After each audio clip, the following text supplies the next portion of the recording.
خب دوستان من به همتون سلام. دیروز یک بازی واقعا مهم و جالب برگزار شد. دیگر بازی کلان نبودن، برای همین امروز ما تنها درباره همین بازی صحبت میکنیم و راستی در این بازی موضوع زیادی هستند که باید آنها رو محاکمه کنیم. لحظات زیاد، حالتهای بحثناک، اشتباهات و قرارهای مهم چیزهای بسیار هستند که باید تحلیل شوند. برای همین امروز آرام و با ترتیب همه چیز اساسی رو میبینیم، از طرز بازی تا لحظه‌ای که نتیجه رو حل کردن. و البته دوستان من فراموش نکنید امروز لیگ چمپیون‌ها دور پلی آف آغاز می شود. بازی‌های خیلی جدی و سطح بلند در پیشند. این همان مرحله است که هر اشتباه میتواند گران تمام شود و هر یک لحظه خرد میتواند تقدیر بازی رو دیگر کند. اگر خواهید این بازی رو با صفت خوب تماشا کنید با تلگرام من دارید، اونجا همه چیز می شود یک جا تماشا میکنیم در وقت لایف. هر یک گل، هر یک حالت خطرناک و هر یک قرار بحثناک رو محاکمه میکنیم.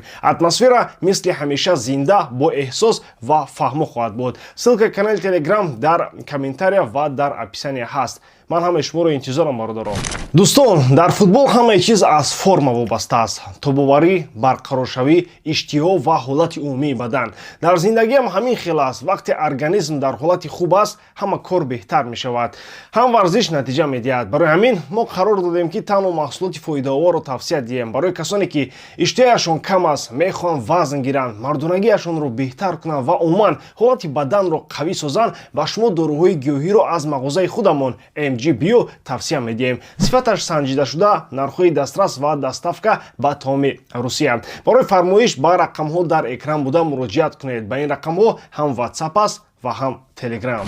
گوش کنید، حالا بسیار آدمان خرسند میشوند و میگویند ژیرونا کاری خود رو کرد، ریال در جای اول ماند و راستی همین طور هم شد. حالا جای اول در دست ریال است، اما چیزی اساسی این است که مبارزه برای قهرمانی هنوز تمام نشده است. چند مرتبه از مخلصان بارسلونا شنیدم که میگویند همش حل شد، عنوان از آن ماست. نه، هنوز بر وقت است. من چند بار گفتم که رقابت برای قهرمانی زنده است و تا آخر باز گردش ها می شود. برای همین یگان مخلص حق ندارد پیش از پوده چنگ اندازد. و مهمترین مسئله مشکلی تنها در یک بازیگر نیست.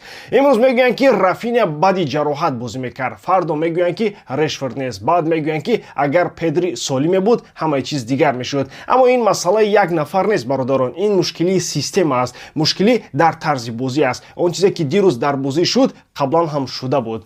ببینید چگونه ژیرونا خط بلند حمایه را میشکست، آرامانه به یگان طرز، یک پاس درست با پشت حمایتگران و الک خطر، یک پاس دراز و باز مشکلی. این رو ما یک بار نه چند بار دیدیم. بر ضد اتلتیکو دیدیم، پیشتر هم بر ضد ژیرونا دیدیم. سوال این است چند بار باید این حالت تکرار شود تا مربی فهمد که چیزی باید دیگر شود در تاکتیک. تا وقتی که هانس فلیک در سیستم تغییر نمیارد مشکلی میموند، چون که این عیب یک بازیگر نیست، این مشکلی تمام ساختمان بازی است. دیروز بعد از بازی بعضیا گفتن رافینیا بهترین بود. خوب، حتی اگر همین طور هم باشد هم وقتی که دفاع اینقدر آسان میشکند این چی فایده دارد؟ اگر هر بازی تو رو با یک راه مغلوب کنند این دیگر مسئله یک فوتبال باز نیست، این مسئله قرارهای مربی است. به نظر میرسد که فلیک نمیخواهد چیزی رو تغییر دهد. میگوید من همین طور بازی میکنم و تمام.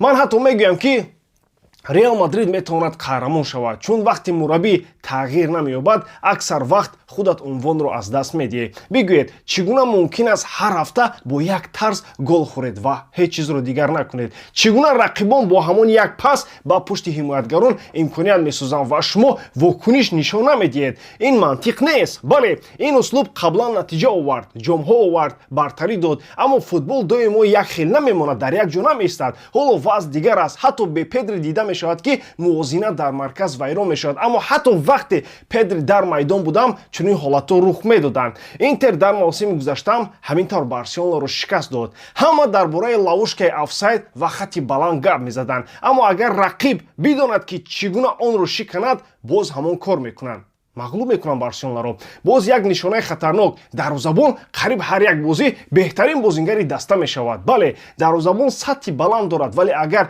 دیروز اون نمیبود شاید 4 یا 5 گل میگذشت. اینها امکانیت‌های روشن بودند و من میدونم که بعضی مخلصان میگویند اونجا فول بود довар айбдор аст, аммо ростӣ ин баҳона аст. дирӯз шумо сазовори пирӯзӣ будед? Не, ҳатто дар қисми аввал Жирона хатарноктар буд. онҳо имкониятҳои беҳтар сохтанд ва аз ҳама муҳим ба онҳо лозим набуд сахт фишор оваранд. як паси дароз ба пушти ҳимоят ва тамом.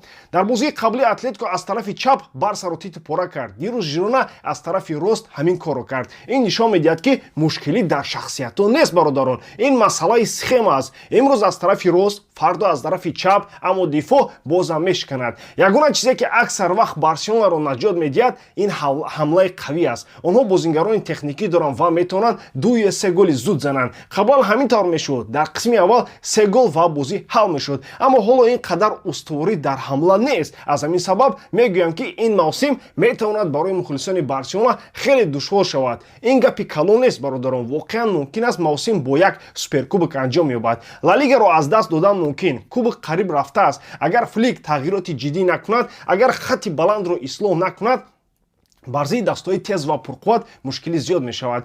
дар лигаи чемпионҳо ҳам саволҳо ҳастанд. бар зидди Арсенал, ПСЖ, Бавария ё ҳатто Ливерпул агар онҳо дар рӯзи хуби худ бошанд ҳам чунин дифоъ ҷазо дода мешавад. акнун тасаввур кунед, бе қаҳрамонӣ, бе кубок, бе лигаи чемпионҳо танҳо як суперкубок. оё ин мавсими хуб аст? Не, ин ноумедӣ мешавад барои мухлисони Барселона ва дарднокаш он аст ки оғози мавсим хеле хуб буд. умедҳо калон буданд, аммо ҳоло вақт аст ки чизе дигар шавад. зеро интизор шуданд ки фалон бозингар бармегардад ва ҳамаи чиз худ ба худ дуруст мешавад, ин кафолат нест.